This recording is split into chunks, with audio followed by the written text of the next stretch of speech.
So I'm going to be talking about microRNAs, funnily enough. Basically, I want to try really to sell to you the idea of using them in your research. I think some people possibly get scared off by them to some extent because they don't really know what they are, what they do. And now, in the sort of recent years, there have been a lot of things that have come to the market now that make it a lot easier to put these into your research. So I'm going to talk about a few different techniques you can use. So I don't really want to go over all of this here. What I think is really important for you to note from this is that basically when microRNA is processed, what it does is it forms this single-stranded template here which forms this RIS complex. And this complex is the important thing which binds to genes when they're transcripted from the nucleus.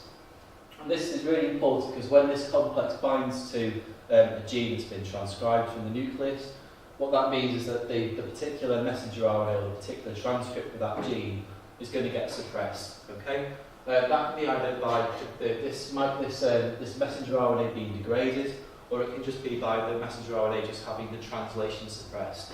Okay, and that really depends about how well this template here will match the messenger RNA that it's binding to. So you might get some incomplete binding, but it would still work in terms of suppressing translation to turn that into a protein.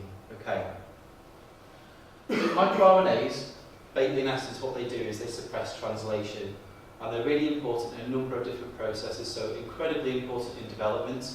Okay, really important in loads of diseases as well. Obviously, like a lot of the studies that have been looked at with disease have been about cancer, but there's been lots of stuff now with diabetes, lots of stuff with heart disease, and it's becoming bigger and bigger and bigger with microRNAs too.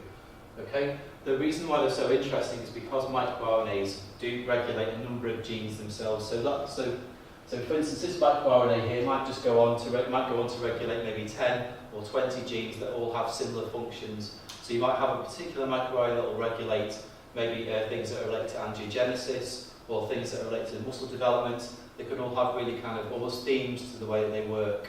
They're really important in various different systems for that reason. So another reason why microRNAs are really important as well is because microRNAs also serve as excellent biomarkers for particular diseases too. And microRNAs can also be released by cells, almost like in a secretory function. And those secreted microRNAs are in exosomes, which can also go on to change translation in other tissues as well. So exosomes, or microRNAs that are contained in them, have been used in some studies as biomarkers in the circulation for particular diseases. So again, for things like diabetes, for cancer, for metastasis with cancer in particular as well. So again, microRNAs are really important, and they're things to really consider when you're looking within your research at things that you could possibly analyse or look at or whatever. Okay. In addition as well, what I think I ought to mention too is that microRNAs have an amazing therapeutic potential too. And there has been one particular treatment that has been released for microRNAs, which is with microRNAs, which is MIR-122. And MIR-122 is a particular treatment that's been designed for hepatitis C infection, and that is now released on the market too. So again, microRNAs are incredibly important and are going to probably be a very prominent feature of future therapeutic developments as well. Right. So I want to really kind of sell to the different ways that you can look at microRNAs if you're really considering that with your research, or if you're considering that in your future career, or whatever it is that you go on to do after your PhD. I want to just go over these different kind of areas very briefly, and I'm only going to be touching on them, but if anyone does have any questions about any of them, then feel free to email me, that's not a problem at all.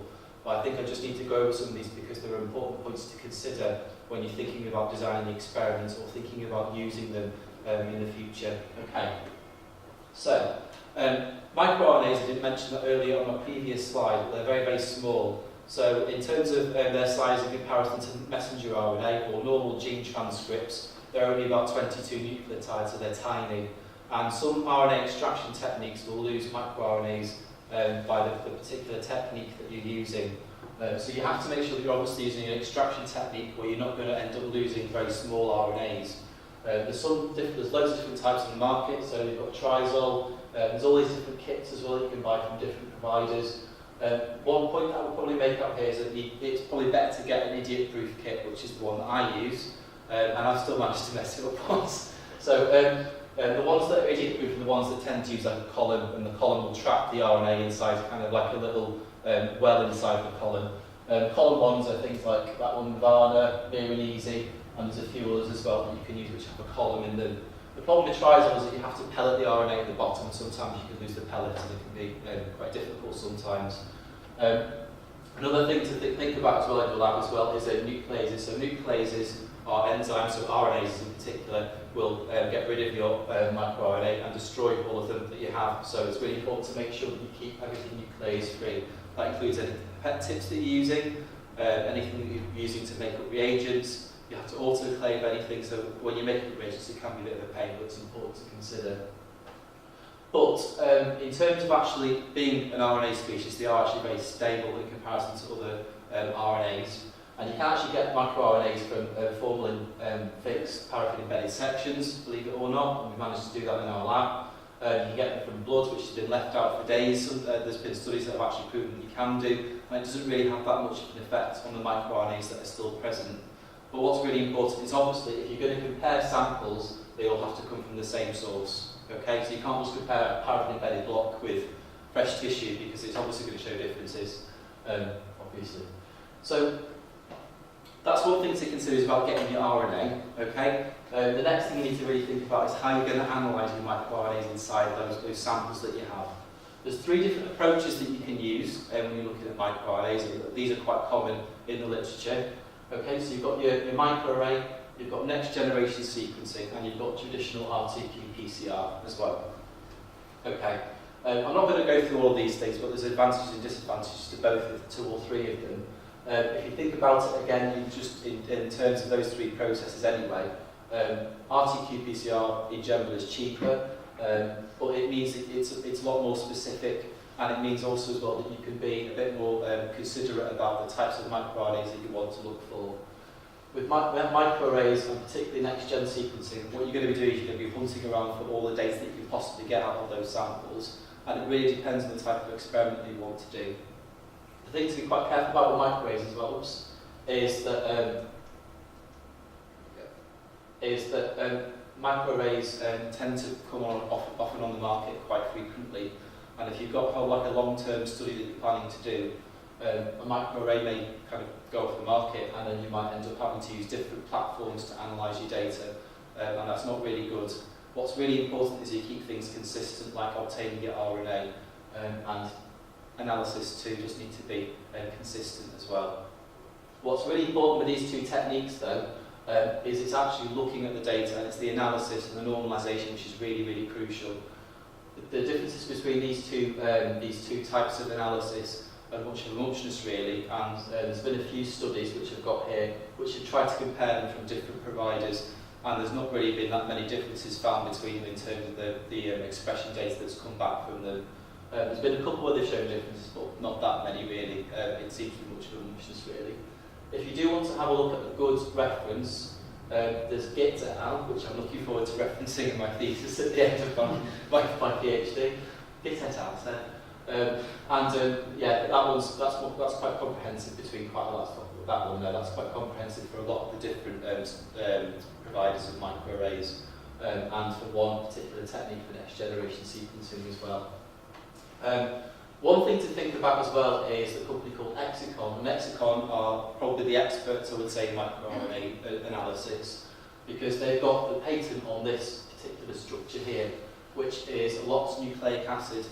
And the LOX nucleic acid has got this extra bond here, which basically stops that it enables that nucleic acid to bind more efficiently to its target. And it also enables you by changing the LNA content of your probe or your primer, so changing the nucleotides for one of these LNA nucleotides. It means you can adjust the melting temperature of your probe or primer, meaning that you can make it optimise it for your protocols that you've already got in your lab. So if you wanted to melt to have a TM of 60 degrees, you could alter the LNA inside that to make it 60 degrees. And that's what's quite good about Exicon. Not being paid for them, I promise, but they are very, very good, and I've been using them in my project. In terms of RT-qPCR, again, there's 2 different techniques you can use. It's good to keep these consistent. You've got the TAPMAN probe, which is this one here, The only crucial differences really between these are the fact that for the reverse transcription bit, so producing your cDNA from your RNA, that is specific to the particular microRNA that you're interested in because it's got a specific primer. In terms of the other technique, which is the one that Exicon have, and also QIAGEN as well, what they do in the RT step is you basically just add this polyadenylated tag to all of your RNA. So, and then what it does is it actually creates cDNA from all the RNA that you've got in your sample. And again, like with any TaqMan probe, you've got your quencher, you've got your reporter there. And in terms of the Exicon QIAGEN techniques, you've got it's using cyber green for that one. So again, with RT-qPCR, this can be easily done within your lab. We do quite a lot of microRNA analysis in our lab. It's really easy to optimise for any protocols that you've got within your own laboratory. Okay, and I just want to briefly mention this, but I think this is something that you probably have to read about before you embark on it because it's going to cost you lots of money. But the other approach that you can use is the sequencing approach. So next-gen sequencing, the two that tend to get used are the Illumina technique and the AbiSolid platform. The AbiSolid, I think, is the one that we have in the university. But I think so. I'm not really sure. I think we have that in the university, AbiSolid. Okay. So you've got all of your data back from your next-gen sequencing of your microarray or whatever it is that you've done, and you want to have a look at your data. All of your microarray or your next-gen sequencing will be looking at sequences that come from here, which is MAIR-based. And that's basically run by this gentleman here in our university. And this is basically the registry for every microarray that's known about MAIR-based. That would be your first protocol if you want to find out about a particular sequence. There are some nomenclature rules about microRNAs. Basically, this 3P bit means that it's from the 3' end of this hairpin loop which it's come from, and you get one with 5P at the end. I wouldn't be too scared by this. It just basically is going to tell you that it's from a human. It's a microRNA, and that's its number with the area that it's come from. That's the particular one that I'm interested in there. But yeah, that's the first protocol to find out about microRNAs, which is maintained in our university as well. This is another one that's really important for you to look at microRNAs too. It's MAIR records. MAIR records basically is it will collaborate all of the different algorithms which will predict targets for microRNAs for particular genes that those microRNAs will target. And it goes through all these, so it's like got Miranda there, it's got PICTAR, and in particular target scan as well. And what you can do with this is you can either put in a microRNA or you can put in a particular gene, and it will tell you what microRNAs will target that gene, or it will tell you what particular genes are targeted by that microRNA. And it will light up these little circles here to tell you which of those particular prediction algorithms are predicting that to occur. But the most important one of all those is target scan, because target scan actually looks at the particular region of the gene or a transcript where microRNAs bind. They'll only bind to it, well, they will only bind on repressed translation if they bind to the 3' UTR region, the untranslated region. And target scan will only look for sequences that will bind microRNAs in the 3' untranslated region of your transcript. So target scan's a really important place to go if you want to check that a particular predicted target of your microRNA is true. Okay, so that's some things that you can get online, and this is a particular program that we get within the university. This is called Ingenuity IPA, and there is a bit of training I think going to be happening soon if you want to get involved with using this. This is a database which contains interactions between different genes, between different microRNAs, which you can enter data in that you've got from your expression data that you've got from your particular study. And what it will do is it will collaborate all of the different genes that have changed in terms of all the different microRNAs that have changed in their expression, and will tell you what particular functions those genes or those microRNAs might be involved in. Okay, so this is one of my colleagues' data that she's just got. And basically, you can see, basically her study is looking at folate deficiency in pregnancy. So you can see the microRNAs that have changed in folate deficiency seem to be involved in inflammation, and some of them have been shown to be involved in cancer. You do tend to get cancer here because cancer is the one that's been mostly studied, and that's why it tends to end up near the front. But this is quite good to look at sort of in a comprehensive way at your data IPA ingenuity. This is the person you need to email within the university if you want to have a look at IPA ingenuity. And there's going to be a training course very soon, which is being organised by Leo as well, if you want to get in touch with him. This is just an example of a network you get back from your, I know this is probably a bit scary to some people, so sorry. But this is basically just showing you the kinds of things you can get back from IPA. The ones that, basically these nodes that are coloured in are the particular genes that have changed. And so these red ones are ones that have increased. And you can see from my colleague's data that a lot of her microRNAs that she's looked at that are increasing are affecting this particular protein here. And there's other things you can do as well to analyse your microRNA data. So you can look at in situ hybridisation, so to look at where in the tissue you've looked at, where that microRNA is being expressed. So you've got paraffin embedded tissue here again, we've got cryosections, and we've got some cells there which is probably quite hard to see.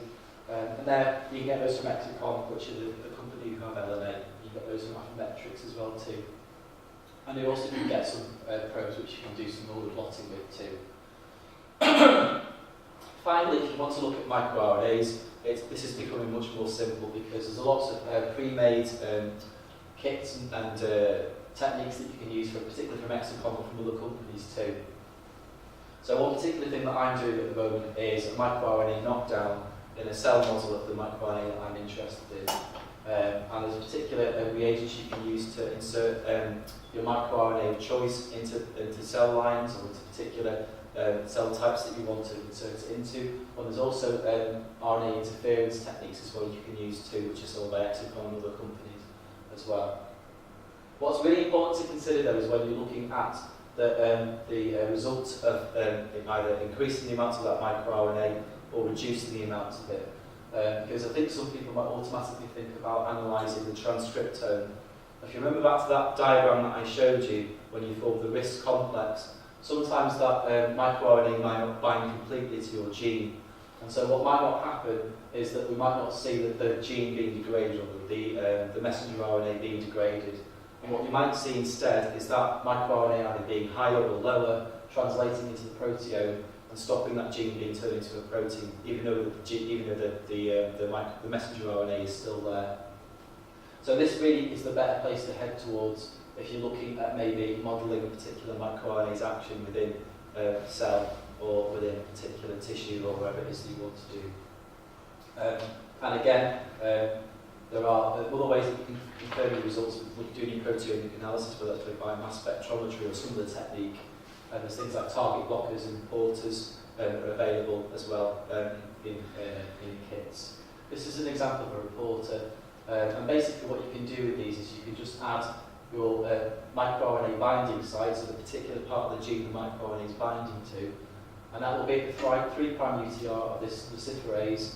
And obviously, if the microRNA is going to bind to there, what will happen is you won't see this luciferase being turned into a protein, and you won't see any fluorescence. What you can also do is, if you want to, you could put the 3' UTR of a gene that you're interested in and see whether that's affected by microRNA expression as well. So that's a good way of validating the data that you're getting back from expression studies too. Okay. So that's basically all I wanted to talk about. I think there might be a few questions, but I do want to thank my supervisors, Harry, Melissa and John, and also a few people there. Bo was the data that I showed you, who's works with folate deficiency. And a couple of the people here have been really helpful towards my PhD as well. So, thank you.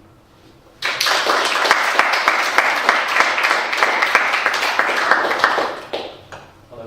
I had a question. Yeah, it would be very interesting to use it as a biomarker. Yes. Yeah. As you mentioned. And for instance, especially if you want to do this in a hypothesis-free manner, an unbiased manner, you know, to just look at all the microRNAs at once, so you collect blood. Would it be possible to do this in a large-scale manner? So because we have a large clinical cohort of elderly European men, and it is very expensive, yeah, then things will be difficult. But yeah, what's the price? How much are you talking about? Well, I would say it depends on the number of samples that you have, and it really depends on what you want to achieve and get looking for a biomarker. So when I was talking about using PCR to look for microRNAs, Those can be panels which are specific to certain types of microRNAs that are involved in particular processes, or they might just be general panels which are involved in which are just human microRNAs. If you have a large number of samples, that might be the way to go with looking at expression for maybe looking for a biomarker. But we're very interested in certain risk profiles. So, for instance, certain microRNA profiles would predict, for instance, certain pathological conditions. So, which analysis platform or which you suggest is then the microRNA platform or microarray platform more suitable, or? I'm probably going to end up making people spend lots of money here, aren't Okay, it depends on what you want to achieve. I think for the moment, next generation sequencing or doing DNA sequencing is probably unfeasible for a lot of people, particularly for a PhD student. Of course. It's a lot of money. I think really, you would have to, get a grant specific for going to go do sequencing if you wanted to do that. There's been a lot of microRNAs that have been well characterised, which might be involved in particular diseases or might be useful biomarkers. But again, it really depends on what kind of data you want to get really, and whether you're